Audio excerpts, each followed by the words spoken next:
Tea time, yeah, making a difference, one cup at a time. Tea time, yeah, this is tea time, yeah, making a difference, one cup at a time. Tea time, yeah. So be sure to grab your tea, grab a seat, and tune in to Miss Liz.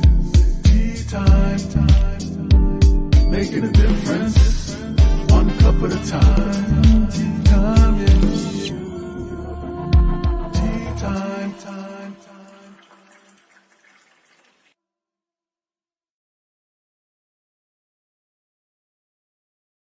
Well, welcome. It is tea time, and Miss Liz is back. Tonight, we have the second last show of the year of 2022. That's right. And tonight, I have Jamika Smith in the house for Tina's Legacies. We're going to talk some legacies tonight and some empowerment, some training, mentoring, all of that good stuff. So grab your tea, grab your coffee, grab a glass of wine, whatever you're comfortable with drinking, because you don't need to drink tea with Miss Liz, because we're not serving the beverage here tonight. We're serving a different type of tea. We're serving the TEA of the guests. So we're going to get the disclaimer in, we're going to do her bio, and then we're going to get Jamika in here, and we're going to serve you a good strong cup of tea tonight on Tea Time. The disclaimer for Miss Liz's Tea Time live shows. Miss Liz, myself, is going live using StreamYard. Before leaving a comment, please grant StreamYard permission to see your name at StreamYard.com. Please be advised that the content brought forward for any Tea Time show hosted by myself, Miss Liz, is always brought forward in good faith, however, may bring forth dialogue and opinions that are not representative of my platform. The facts and information are perceived to be accurate at the given time of airing. All Tea Time guests and audience participants are responsible for using their good judgment in taking any action that may relate to the discussion. The content brought forward may include discussion for some where it may be emotionally at risk. It is significant to know that this show is engaging in discussion for form only, to offer and inspire awareness and connection, and is not providing therapeutical advice. If you have any questions about this disclaimer or the panelist discussion, you may freely contact me, Miss Liz, through my email at bookingmissliz@gmail.com. Moving forward, should you choose to voluntarily participate in tonight's show in any aspect, I welcome you. And should you decide that the show is not made for you at this time, I also respect that, and I will see you at a later show at a later date. So now that the disclaimer is out of the way, let's get this bio out of the way, and then let's get Jamika in here, and let's have some good strong tea and talk about legacy. So Jamika Smith inspires those to live a more fulfilling, loving, and joyful life by assisting them in reconnecting with their inner wisdom and life purpose to discover what they want in life and achieve it with ease and grace. As a seasoned mentor and trainer, Mrs. Smith graduated from the University of Tennessee at Martin with a BA in Human Environmental Science and later earned an MA in Community Development from North Park University in Chicago. Mrs. Smith is particularly interested in model of human and social development that employ practically, there goes my tongue, community-driven approaches. Mrs. Smith is currently the founder of Tina's Legacy and a not-for-profit charitable organization whose mission is to create a safe space for young women and women in general to explore their authentic selves using upholstery as a conduit for self-reflection, self-expression, and economic transformation. She is also the CEO of Affirm My Design LLC, which provides a holistic approach to the upholstery and home deco industry. Not only does that assist in your upholstery needs, but she also is a position to help you use upholstery as a tool to help your individuals create themselves as anew. So now that I got that all out and my tongue's a little twisted here, let's get Jamika in here and let's have some tea. Welcome, Jamika. It is an honor to have you here tonight. How are you, Miss Liz? Let me just say, I love your intro. That was cool. Oh, well, thank you. There's a new one coming, so get ready for it because 2023, there's a lot of popping new things coming. So, but Well, I'm Jamika, thank you so much for joining me tonight. And thank you for accepting my request to come on Tea Time. I I really wanted to get your organization out there because I feel that it's different and it actually empowers a lot of women from the bare bone to the stages of the finished product, right? So let's get into that and let's get the backstory first before we get into all that good stuff. So how did Tina's legacy begin? Wow. My grandmother, I started it in honor of my grandmother. She was a self-taught seamstress and interior designer. She just had this really creative um, energy about herself when it comes to turning, nothing into something. Taking the old and transforming it into something new. Um, and she raised her family with the small business along with other things, but she had like a little business out of her garage selling her products, her curtains and bedspreads, her interior products. And she was just an amazing spirit. Amongst other things she was amazing about. So when she transitioned back in 2019, yeah, ooh, was it? No, no, no, no, no. She transitioned back in 2009. I mean, 2000 oh man. Yeah, 2009. It just felt like she's still here with me because of the work that I'm the work that I'm doing. But she transitioned back in 2009 and kind of started because I was a stay-at-home mom at the time and um and it just I was reflecting, right? I did tell myself like when it was time for God to bless me with the seed that I wanted to stay home with my baby and just nourish her, him or her, and watch them grow and develop. But I think my little one, she got to a point when she was like, "Listen, I'm ready to go to school. I don't want to be homeschooled anymore." Because she is such a social butterfly, right? And yeah, it just wasn't working. So it's like, now what do I do? Because my background is community development and social work and things to that nature. But I did vow myself during that reflection process that if I was to go back to the nonprofit sector, that I would start my own nonprofit. So it was just one day I was taking my little one to the park, and there was a Chase Lounge in the alley, and I have to pass this Chase Lounge like every day. Normally the garbage will pick it up, but that Chase Lounge stayed there for at least 4 days, and it was just one day I got this strong voice that stopped me in my tracks and said, "Girl, if you don't get that Chase Lounge right now," right? So it was so clear, "Girl, if you don't get that Chase Lounge right now." And it just stopped me in my tracks.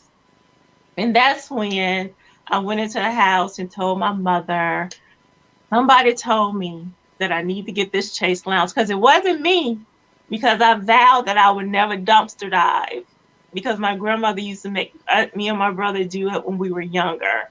And she used to embarrass the heck out of me and out of my brother.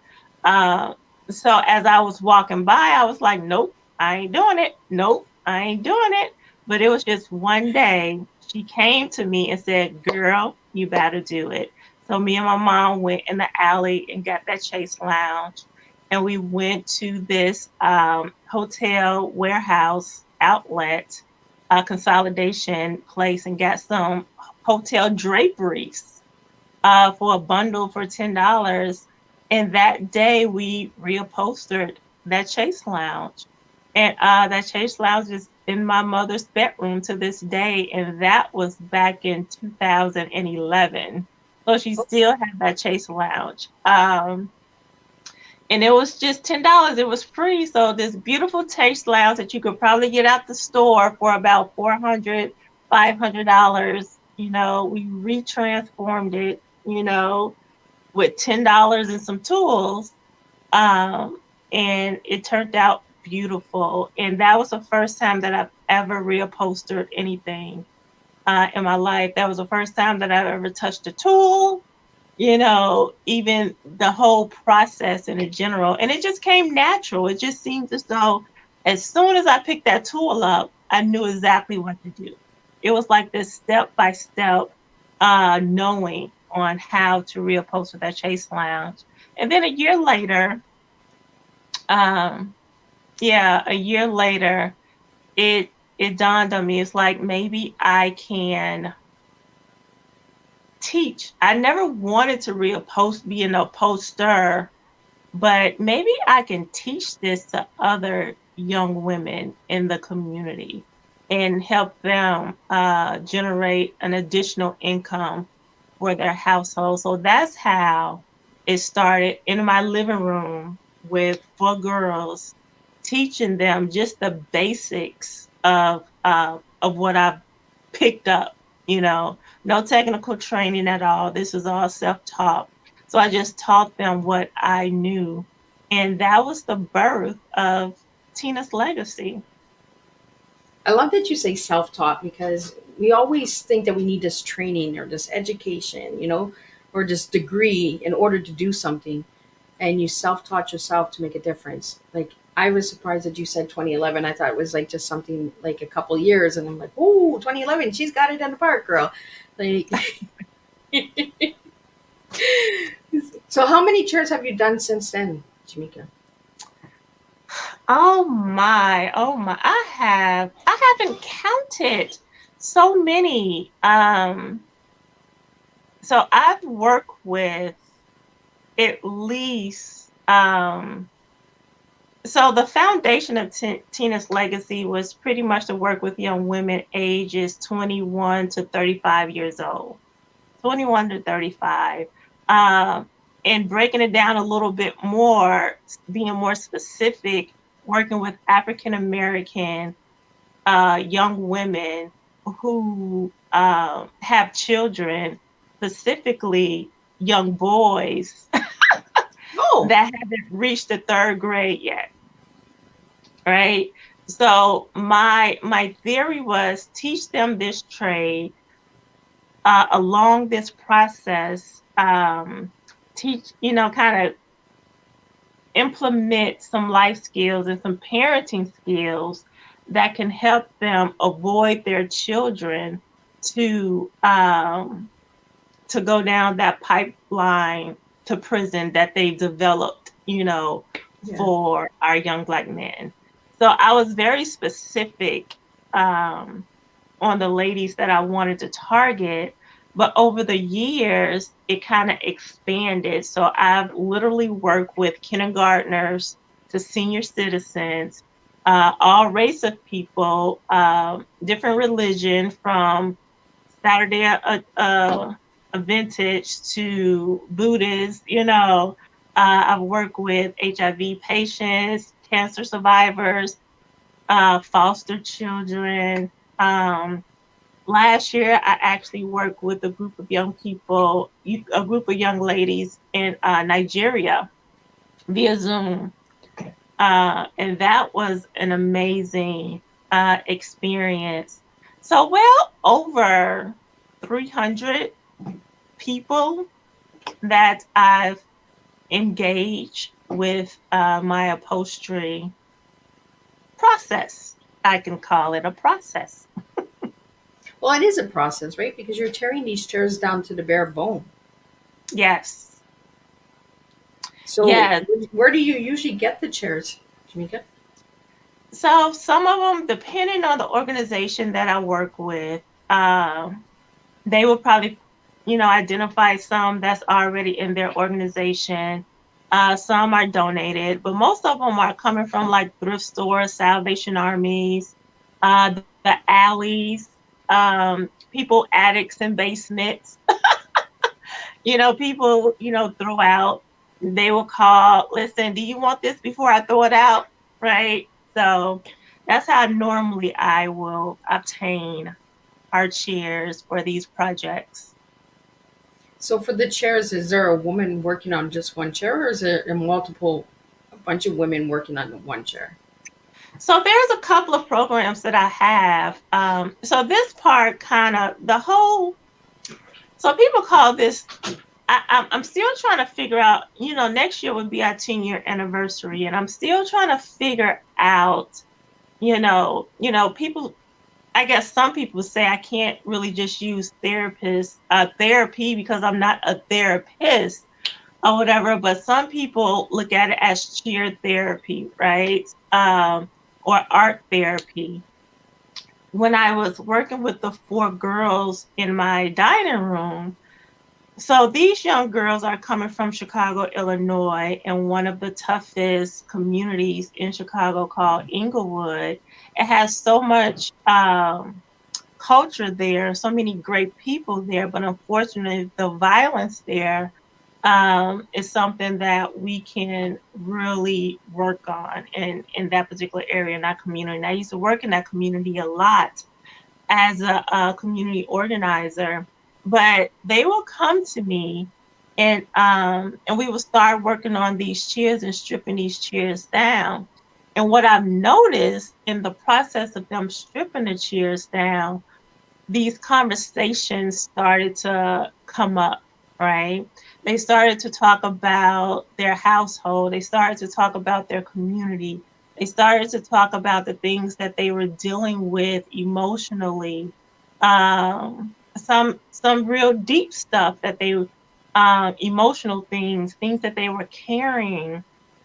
Um, and it was just so amazing how they were so free to express themselves as they were going through this process. And another thing that I noticed is that as they were, going through this process, I felt some of that stress and um, some of that negative energy lift off of them during that period of time. And it was just an amazing experience to the point where I'm like, okay, y'all, it's time to go. Let's wrap up. Let's go. And they felt so comfortable in the space. Um, so it was just a real amazing experience. And that's when I realized that this is something a little deeper than just reupholstering, chairs, right?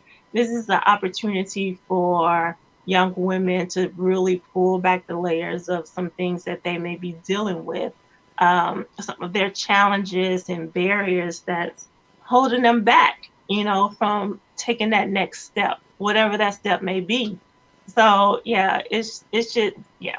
That's when it kind of dawned on me. It's like, wow, I probably need to develop something around this whole process. But you have been developing as time goes on, Jamaica. You've been doing this since 2011, and like you Yeah. said, your 10th anniversary is coming up. So obviously you're doing something right, you know, and it's growing and growing and growing and getting bigger. But it takes time, and sometimes the mission or the purpose in life, we sometimes lose that focus because we're so, well, what is the message that I need to do? What is it that I need to do?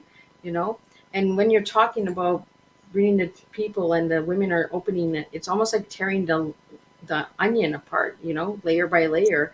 They feel safe and that they can open. And you probably have even saved some lives by just having this program out there for these women, you know, because they may have felt safe or comfortable in your own environment.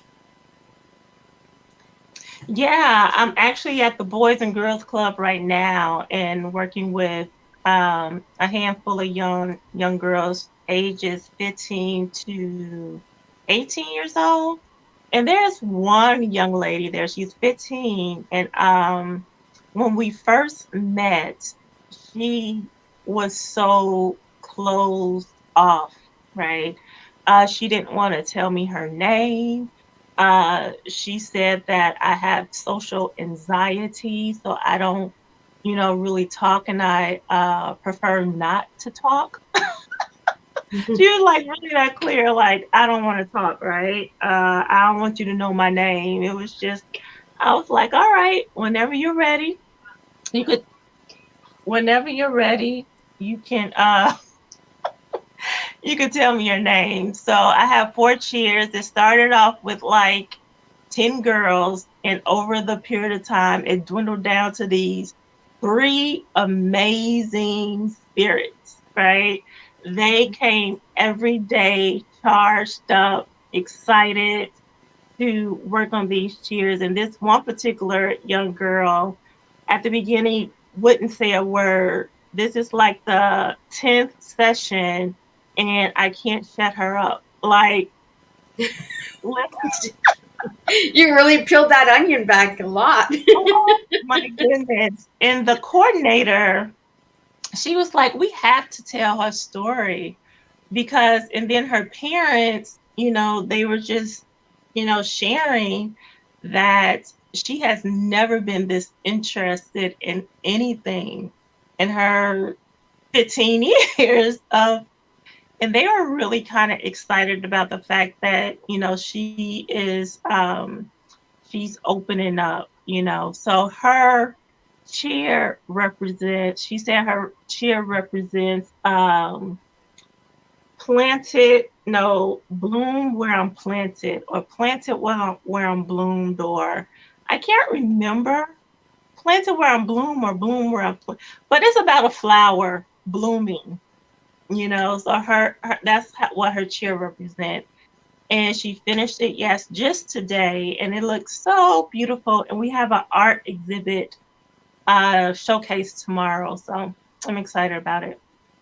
So you're gonna have like an art gallery for the chairs? It's an exhibit of all of the arts that art projects that the young people did at the Boys and Girls Club throughout the 11 weeks. Oh, So so it's I'm it'll be there sorry. for 11 weeks. No, the program was 11 weeks. Oh, So okay. within those 11 weeks, they design like these really, really cool chairs, and they get to showcase them to the community and their parents tomorrow. Oh, so you must be super excited about that. Yeah, they're really excited. And then it's a contest. So one of them may win. I'm excited and I hope they do. So what's the contest? I don't know what they will win, but they have judges coming from the Boys and Girls Club corporate or something. So they're gonna come in and judge the kids' art. And I guess they're gonna have a first, second, and third place winner. Oh, that's super cool.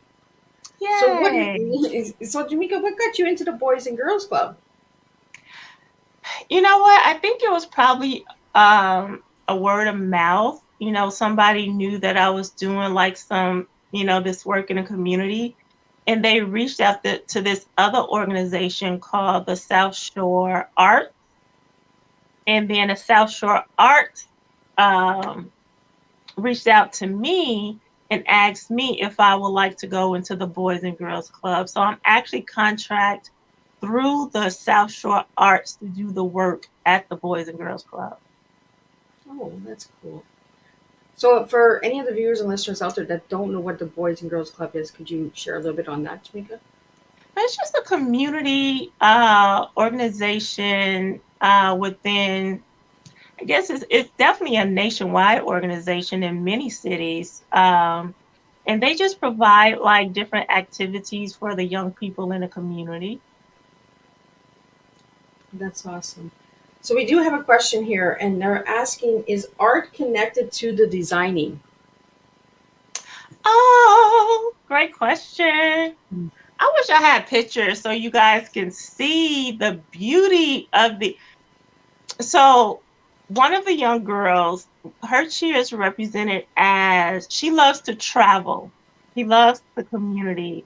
So, what we did was wrap her chair with canvas material and she just went to town on it, right? So, she just painted like this really cool mountain scenery with roads and houses and stars in the sky, and the seat part is it's a road, like it's, I can't just explain it, but So it's if anybody beautiful. check out these chairs, could they check them out on the website? Yes, go to the website and you could www.teenaslegacy.com, or on Facebook, Tina's Legacy on Facebook, and you can see the beautiful chairs. But yes, they are all art pieces. Each chair tells a story. See, Each and chair we tells a we were story. talking about that in the backstage before the show went live about a storybook, you know, and Mhm. I think this is where the story comes in. Tell your story, you know, the story behind the chair. Yes, Like there's a lot that you could do for your 10th anniversary. We could talk about that and kind of surprise people over there. that is so awesome. So now I want to get into your tea, Tina. Tina, Jamika. We're talking about Tina's legacy, so there is a Tina, so I'm still safe. But Jamika, what is your tea? That's really interesting. The acronym for T. When I think about that, hmm, the T, where I'm at right now, I can consider myself teachable. I'm just at a point where um, I will, I'm in this progression, stage of my life, and I'm open, to listen and learn from others. The E, elevate. We're going on our 10 years. Elevate out, taking it to the next level, and then activate. Let's Ooh, move look at forward, you right? go! I love that. Let's activate. I told you your tea would come to you. And that's why if we overthink our teas, then we start, oh, we're self doubting and self questioning ourselves, right? And that's what I Hmm. said. Just let it flow, girl, because that's the way we do it. And I love that you put that word activate because I haven't had that word yet from any of the guests. So, Really? yeah, so you got a good one there, girl. You're just like, woof, let's go. So, you said that you're going on your 10th year soon. So, how do you feel about that? 10 years of doing this? I'm I'm excited. It went so time is just flying by like 10 years. But I don't know if you can see behind me right there, that's my vision board. So I have a vision in moving Tina's legacy, and taking Tina's legacy to the next level. I would love to focus on more fundraising for next year. Next year, I'm definitely going to be really training a couple of, like, intentionally training a couple of young women to really help grow Tina's legacy too. So I've pretty much been like a solo act with some really cool, you know, a little, volunteers from different organizations. But it's just kind of time for me to really identify some real cool young women who has a lot of potential, who's open to experience and explore different things. And I think that um I think that I'm the right person to kind of guide them, because Tina's legacy is just not about teaching upholstery. It's more of a holistic, process. Going through this it is a training program, so I would love for them. They will stay on for 2 years and go into my for-profit Affirm My Designs. But if going through this process, they found out that they're naturally good at something else, I would love to guide them through that process and help them um, really figure out why they're on this earth, right? So with this process, that's the underlining goal, is to help women really identify, why am I here? Like, who am I as an individual? Where I'm at in my life right now, and then the other one is, where am I trying to go? Um, so yeah. So And I think for those are 24, important questions, right? huh? Th- Those are really important questions to be asking as well. We're not It, asking enough of that. say that again. I'm sorry. So we're not asking enough of that. Like, why are we here? Who are we? Because when we ask a person, who are you? They're like, well, I'm I'm a woman, I'm a man, I'm but we really don't know how to go and get deep inside ourselds, because it's hard Yeah, for what's us the to really essence? show ourselves, right? It's like that onion. It's like that woman that didn't want to talk, and then at the end she was talking forever. We're onions. We need to be peeled back, and it's like the chairs. They need to be peeled back right to the bare bone, and then come to life. So. Yeah, it's a cool process. It really, really is. I just completed a session with about 12 young women. So I partner with another local organization in Chicago, and this organization specifically work with young men who have connection with the gang life in Chicago. But I was working with their girlfriends. The And this was a really, really interesting process, but it was so fulfilling also, because they were able to really identify their barriers. And that's one of the processes is an assessment. We assess who you are as an individual. We assess the chair, but we also assess who you are as an individual, meaning in different areas of your life, like what is holding you back from excelling in your career or excelling in your health or your spirit or your emotions, and we just kind of identify those things, that those barriers, and after we do that, we go through this releasing process. Like, how do we release those things? And that's the strip down process. We're releasing them and stripping them down. And then there's a second assessment, because once you strip yourself down and you're vulnerable, the cheer is bare. We don't even know what's underneath it. When you start taking it apart, and I'm sure you get some surprises sometimes, right? You get some surprising. You got wood that probably needs to be mending. The batting or the cotton probably needs to be replaced. Anything, right? And that's when we say, wow, I got some work to do. I got some work to do. Now we're at this point when we kind of assess, pull back, assess again. Now the question is, wow, now I have this blank canvas. What do I want to create? Who do I want to be? Um, who did God say I am?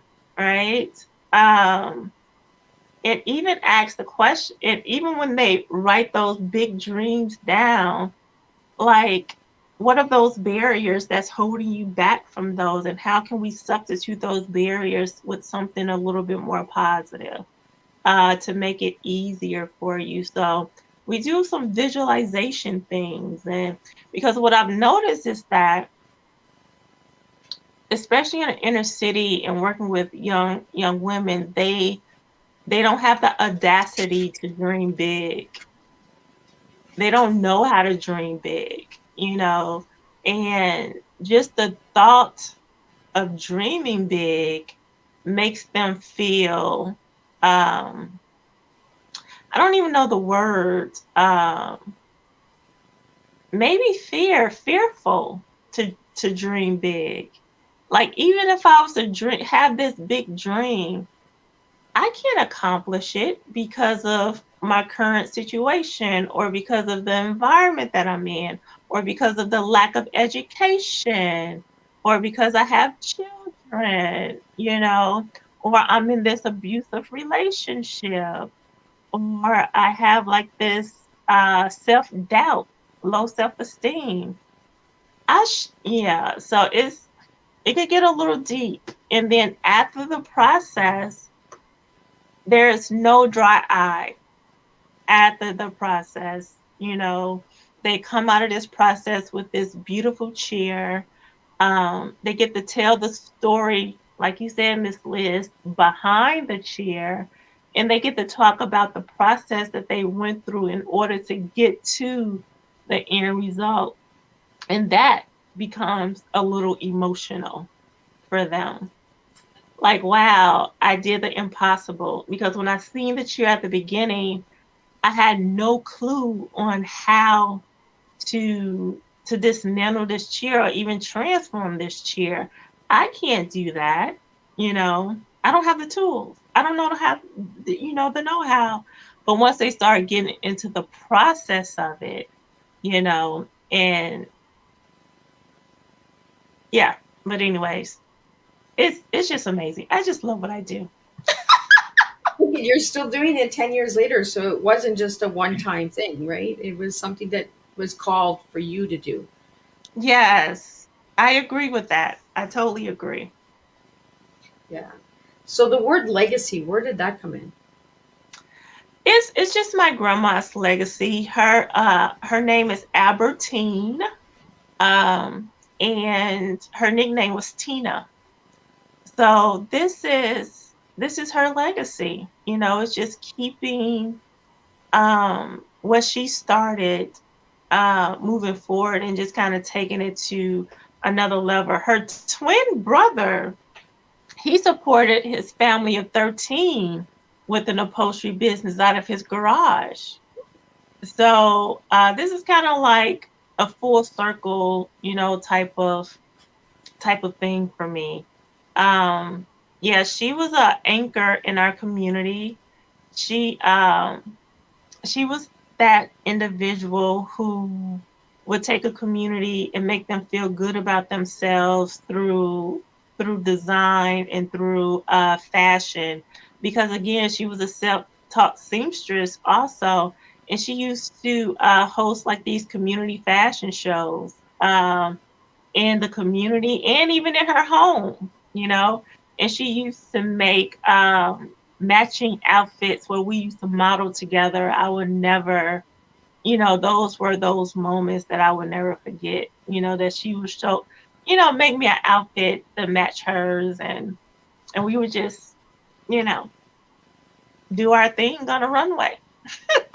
And we don't do that enough anymore. I find that we don't do the matching, we don't do the pairing anymore. We're, oh, don't look at me, don't, I don't want to look like you now, where we need to bring that back. Maybe that's part of the legacy as well, is bringing back the pairing, the his and the hers, because you're talking about the men as well, and that, so maybe that's where the Tina's legacy might go in the future, is the his and her, connecting. It might be something for marriages, as a building tool before you get married. You have to take therapy before you get married. Well, there's the upholstery. If you can survive making these chairs, well, then get to the altar. Let me tell you, I told you the program started off with 11, 10 girls, and it dwindled down to 3. And I see that a lot, even with the young ladies in the other program. We started off with so many, and some of them just can't get past the strip down process because it is tedious work. There are techniques to um, make the process easier, but I don't teach them that technique until after the process. And then they get all upset and, you know, yelling, and you should have told me this earlier type of thing. But no, I needed you to cry. I needed you to, you know, kind of bruise yourself a little bit through this process, or get frustrated, with this process. Beat the chair up a little bit if you have to, through this process, because the idea is, in life in general, you're going to have challenges, but how are you going to deal with it and get through it, right? You can't just, turn your back on it. If you want to move through the storm, you have to fight through it. You just got to go through it, pain and all. So yeah, that stripping process is no joke, especially if you don't have the proper tools to do it too. Like I didn't have the proper tools at the beginning, right? I was using hand staples. Now I got like the compressor and it's like do do do do do. No, at the beginning I had the hand and it was so frustrating. It was so frustrating. At the beginning it was the screwdriver and then nope, let's get the other. But anyways, yeah. What was the process of growing, right? You had to grow too in order to be able to do what you're doing today. And I love Yeah. that you said beat the chair, and rebuild the chair. Like we're rebuilding our lives. Like we come from broken and then we just redesign ourselves, And you also have the other business, the affirm, uh, where is it? Affirm my design. So could you share a little bit about that one, Jamika? Yeah, so Affirm My Designs was pretty much, it was always something in my spirit.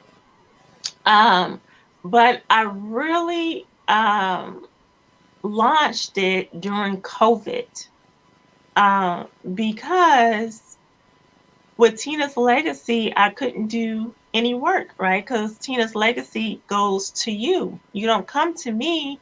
I'm in your schools, in your churches and stuff. So I bring my work to you. So during COVID, I couldn't do anything, right? And I couldn't just do the work. All of my projects were canceled.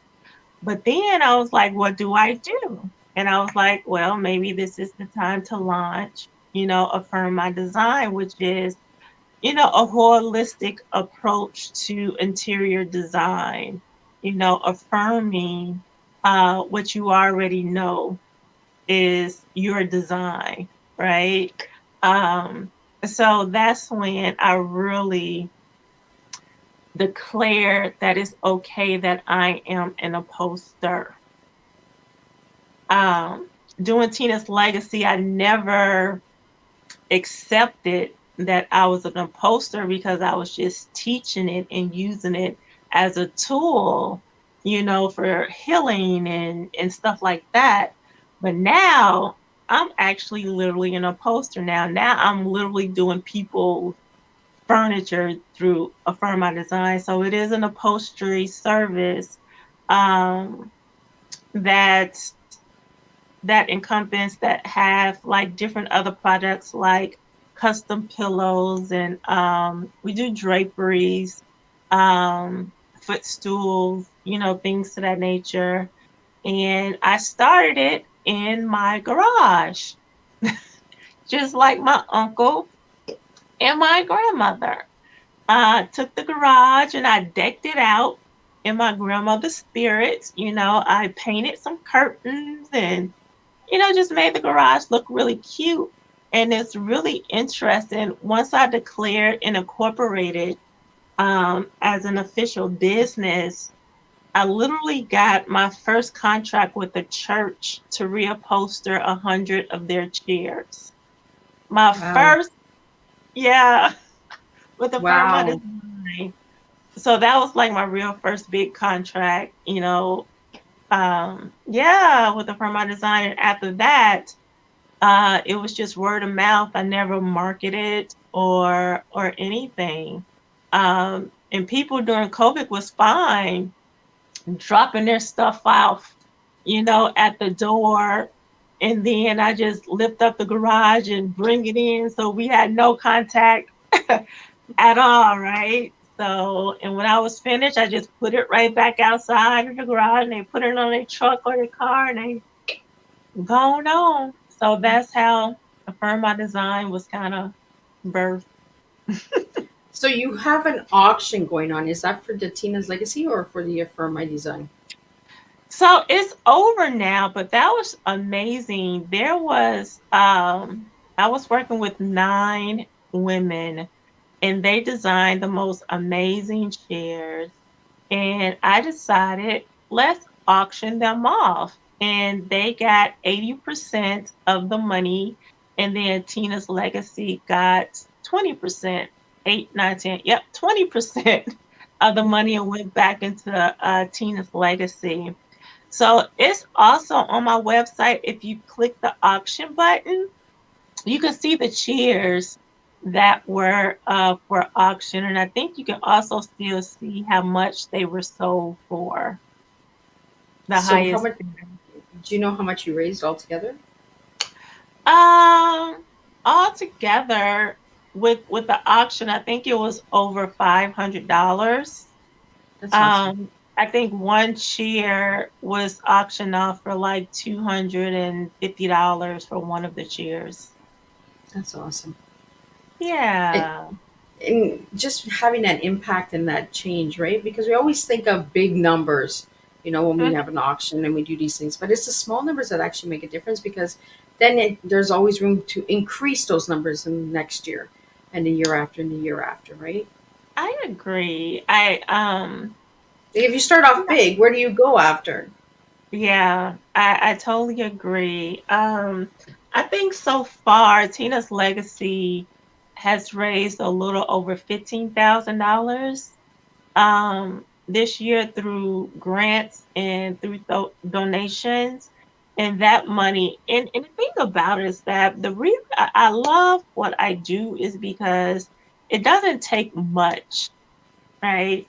I'm not in it to become rich or anything like that. I really genuinely love what I do. I would love to expand. So my ultimate goal is for Tina's Legacy to be in 20 cities nationwide and also in Africa too. I already have a footprint in Nigeria, so I would love to be in, places like Kenya and things of that nature. So I really believe that this is, although it's simple, it could be life changing, so right now, Tina's Legacy is in Chicago, Gary, Indiana, and in Georgia, and in Nigeria. So there's like 17 more cities that I would love to have like a satellite um, hub, in those cities. So So if anybody wanted to reach you, Jamaica, to get a hub in their community and in their country, can they reach you through your website for that? they sure can. They So for sure. the viewers and listeners out there that are listening and that might watch a replay later, if you know of anybody that would really enjoy becoming part of Jamaica's dream here, reach out to Jamaica through her website and that. And as you've seen during the show, I've been placing that she's on Twitter, she's on Instagram, she's on Facebook. So you should be able to find Jamaica out there. She's all over, and she's really an incredible woman. And I really want to thank you, Jamaica, for actually coming and sitting and sharing this because I think this is a time of year as well where we need to start redesigning our lives and looking at what's really important and appreciated. Christmas time is coming around the corner, and sometimes we want, but instead of just taking back what we actually have and redesigning it and bringing it back to life in another way. And that's why I really wanted to have you on in December is because I thought it was a good time to bring on that redesigning our lives at Christmas time. You know, stop Right. asking for more and start using what we have and appreciating what we have already. And I love that you say that you're not doing it to be rich because it's not always about the dollar sign. There are purpose and missions and the whys, and sometimes you'll be like you said, it was a 4 day thing where you're like, I'm not taking a chair, I'm not taking it. No, it's staying there. To the point where you're like, you know what, I'm going to do this, and 10 years later, look where you are. You've changed how many lives out there. And that was all my grandmother. I swear that was her voice because it was so strong. And every time I get stuck on a chair, I always ask for her guidance. And my very first paid commission when I was in Chicago, it was this wingback chair. I know we got 10 minutes, but it was this wingback chair. And really, it's an antique. And this woman sent me some vinyl material, and it was stiff material. It was like this green mauve. It was so ugly. I'm sorry, but she was an elder, right? But the point is that She wanted me to put this vinyl on a wingback chair, and a wingback chair has curves to it, and a vinyl has no pull. It's so stiff, no pull at all. I took this woman's chair loose, and I sat there and I had a breakdown and I cried because I had no clue on how to put that chair back. How was I supposed to use that material to put back on this woman's chair? And I wanted to call her and say, I am so sorry I took your chair loose and I do not know how to put this. Yeah, I don't know how to do this. And I cried on my living room floor. And then my grandmother came to me and she said specifically, girl, put it back together piece by piece. So clear, piece by piece. And when you look at a wingback chair, it has, it has different, um, I don't know, what do you want to call it? Different sections to it, right? So like a Where patchwork. just a patchwork type of thing. So it has like the wing side, the two wing sides, and then had the back. So at the end of the day, that's what I did. I just measured each, because the fabric that was on there, it was just one piece to cover it up, right? But I had to make a pattern for each section of the chair, and being a beginner, not knowing, what to do. Make the long story short, I followed my grandmother's advice, and I put it together piece by piece as I was praying. And I gave that woman her chair back, and she was in love with it. And I seen all the flaws in that chair, but she just seen her fabric on there. She seen the cute little diamond buttons I put to take your eye away from the flaw. Uh, and she loved it. And I was like, if you love it, I love it too. Go on, take that chair. And I hope y'all have a good life together. But that's But that's how it is in life, right? We get things given to us and we're like, "Oh, I don't like it. I don't know what to do with it." And goodness. I had those moments. I had those moments a couple of times with a recliner, a leather recliner. She gave me like this cowhide material to put on this leather recliner, and these I'm working with this butterfly wingback chair right now that I'm kind of struggling with. But what I noticed is that when I call on my grandma, I don't know what I'm doing. It always turned out the way that it's supposed to. And I'm still totally grateful for her. I am. But she'll come up. And then okay, let me not go there, but I was about to say I'd be smelling her opium perfume too, but that's another topic. but it's important that you hold on to those memories, right, Jamika? Because you're actually Mhm. passing that a lot down to other women, because Yep. we seem to forget, the past has a part of our future. So I want to really thank you, Jamika, for sharing that and being open about what you're doing. And thank you again, for accepting coming on Tea Time, because I loved the breaking down, stripping it down to the bare bone and redesigning our lives, because I think that's what we really need to do is really Yes. look at our lives. So, any final words before we wrap up your tea time? No, the year is coming up. A new year is quickly approaching. So if you haven't already, I think it is wise to just, take that time to reflect, and just ask yourself those three important questions. Who am I? If you haven't already, who am I? Where am I? And where am I going? As we gracefully walk into the new year. So, and if you ain't got So, no vision board, get that vision board. so before we wrap up your tea time, we have less than 5 minutes here. I want to get into your favorite color and your one word that you gave me before we wrap up. My favorite color is purple. And why is it purple? I guess that's because this is my birthstone. I'm a February baby. I'm an all over the place child. free Oh, I spirited. got one of those. My son is a February baby. Be like, girl, if you don't bring it in and get focused, no, don't cage me. Yeah. Mhm. So, in your Yeah. one word that you gave me when I asked you to describe yourself, the word that you gave me was seeker. Why that word? Yes. I think that I'm always trying to, um, I guess that's where I'm at in my life right now. I'm just seeking. I'm seeking, trying to find my rhythm. I'm seeking, spiritual enlightenment. I'm seeking, um, you know, how to become the best version of myself. Um, yeah, I'm just trying to figure it out. You're seeking away, girl. Yeah.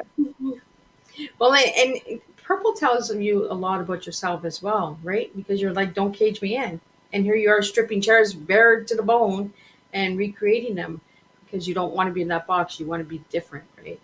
And I think I that's do.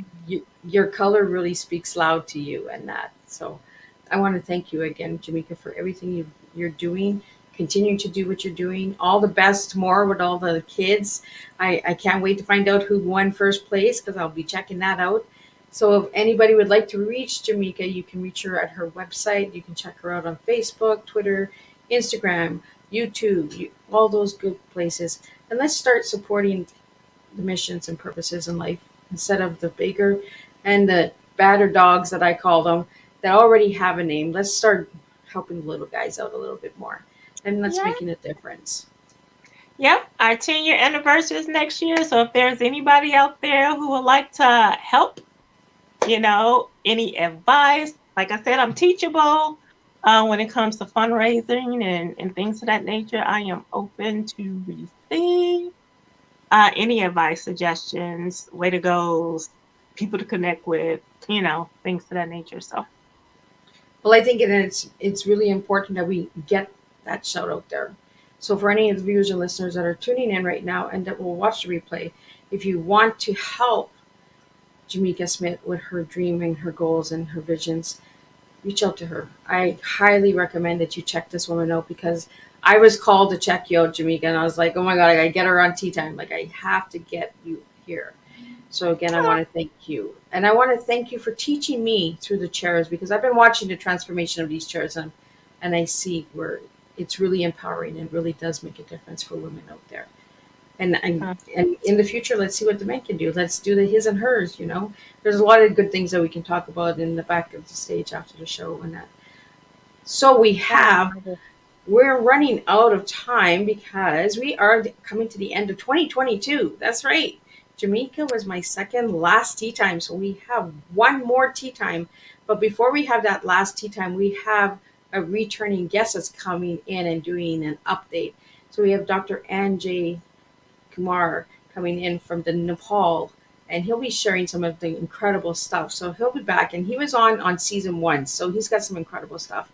He's also a fellow peace ambassador that was on a project called the Global Peace Challenge 2020, where I met him. So there's a lot of incredible things coming. Then we're finishing up with Freddie Cruz, and we're finishing up with How I Can Ruin Your Christmas. That's right. He's wrote a book about how we can ruin Christmas, but it's going to be a good book. So we're going to do a little bit of that. And then on the 22nd, we have a double reunion tea time where some of the guests from year one, year two, and year three will be coming back and giving you some cool updates and getting to know each other and maybe even collaborating together and making some bigger difference with their teas. So you just never know what'll happen on Tea Time with Miss Liz. So again, Jamika, any final words before we wrap up, and then we will go into the next last tea time of 2022. I can't believe I've already done 1 year with everyone. no, I just want to thank you. I am so honored to be on your show. Thank you for reaching out to me. This was an amazing experience. Well, thank you so much, and you did well, girl. You survived. So I'll see everybody on December 12th with Dr. Anjay Kumar Misha, and then I will see everybody with Freddie Cruz for the last tea time of 2022. And I want to thank each and every one of you for tuning in and checking out Miss Liz's Tea Time. And I will see everybody on the 12th. Have a nice night. Peace.